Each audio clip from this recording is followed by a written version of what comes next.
Kevlar, you're up. Don't be nice. Don't be safe. Go in. Remember we got saying that too.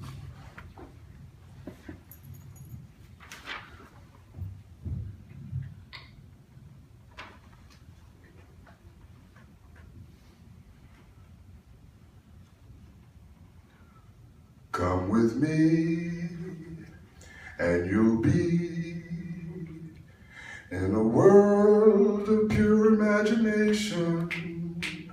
Take a look, and you'll see into your imagination.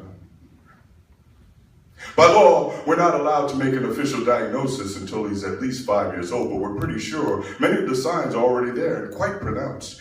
You need to understand, it's very likely he will never be able to take care of himself.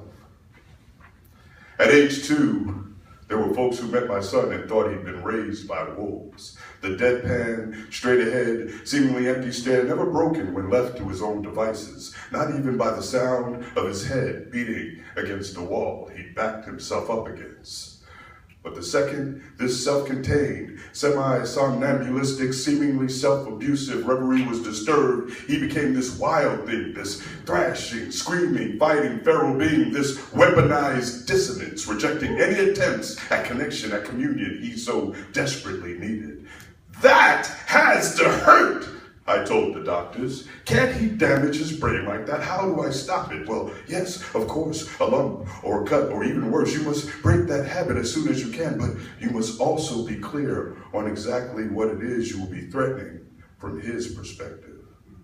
A world of sensory overload, incessant auditory assault, a world without filter for ringing phones, TVs, conversations, car engines, sirens, helicopters, gunshots. He is spared none of it, with each and every one of them its own unique pain. That banging is his attempt to cope, to deal with the unrelenting agony the only way possible, to mute the myriad sledgehammer blows by focusing on one relatively minor pain which he can wield full control over. That banging you mistake as danger is his filter, his comfort, his clarity. That banging is his salvation. The next time someone tells you an autistic child is off in their own world, you correct them.